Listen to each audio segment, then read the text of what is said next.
Hello and welcome back to Cultivating Harmony. I wanted to share some exciting news with you guys, and that is that each month I am going to be sharing the outlook for each of the 10 Daymasters. Go ahead and look at the link below if you need to find out which of the 10 Daymasters you are, and if you haven't already, make sure you check my video about the 10 different Daymasters and their personalities. So if you didn't know, the Chinese actually use a lunar solar calendar for their astrology. So technically the energetic months in Chinese astrology, or Bazi, are slightly off of what we would consider our more Gregorian calendar months. The next energetic month, which for us would be in May, actually begins May 5th, and it is the month of the Xin Si, or the Yin metal snake. So this is for May 2025. Xin or Yin metal is very delicate. It's refined. It represents kind of beauty and order and elegance. And if you remember from my Daymasters video, that Yin metal is also represented by a crown or jewelry. Being fire, on the other hand, is a little bit different. It is one of the more intense energies, and it really blazes with a passion. It wants visibility, and that's why it's represented as the sun. So these energies kind of show us that there is refinement through exposure. Just as metals are heated to kind of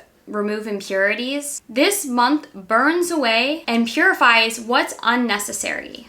And these are just, a general reading of what type of month this is going to be energetically for all of us experiencing it. But getting rid of what's unnecessary and allowing what's actually true to be able to shine. An aspect that I do like energetically about this month is that there is a hidden element of Wu, or yang earth, which really helps to give more of a stabilizing effect versus kind of like all this really intense purification or transformation and changes going on.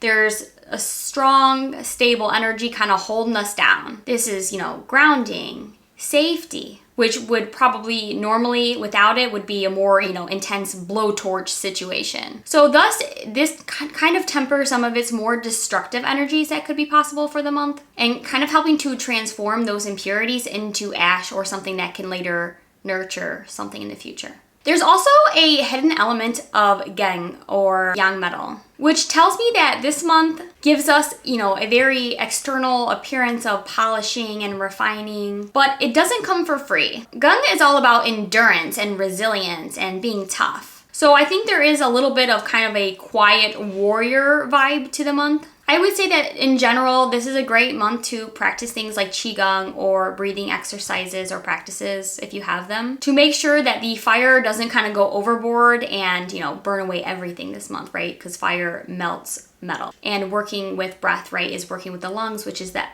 metal element. It might be a good idea to kind of work with some of the water element this month, just because we are kind of lacking it, and it helps to kind of create more stability within the 5 elements or 5 phases. So make sure you're getting adequate rest, good sleep, eating seafood, focusing your attention more towards wisdom versus fear. And doing so will help with burnout. Jia, or Yang Wood. This month's theme would be taking your strength and tempering it so you can actually move on to mastery of your energy. We want to refine, stabilize, and protect your true direction, right? Which for Jia Wood is straight on up. So the Xin metal actually represents the direct officer for Jia, or Yang Wood. So there's this energy of structure, authority, and discipline. As a tall, commanding tree that you are, you naturally resist restriction, okay?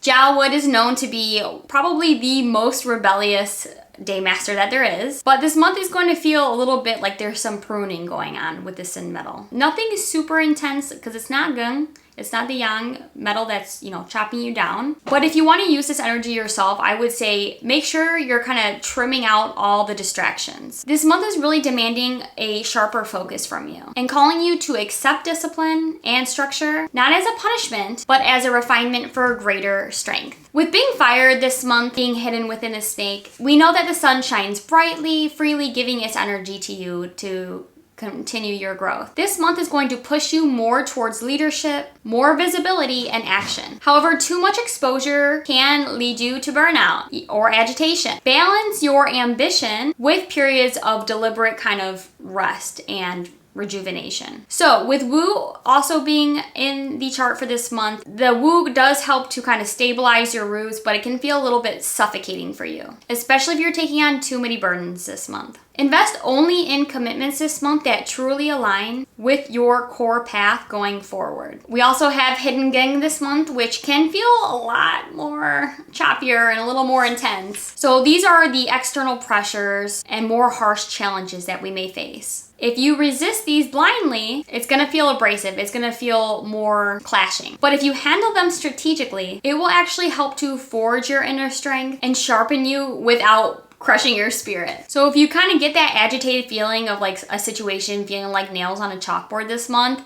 I would maybe just kind of accept that, take a breath, remove yourself, and kind of reevaluate before, maybe making a final decision or just reacting off the cuff. And I would say a lot of this month's energy is transforming you more internally versus externally. So just kind of keep an eye on pride, patience, and purpose this month.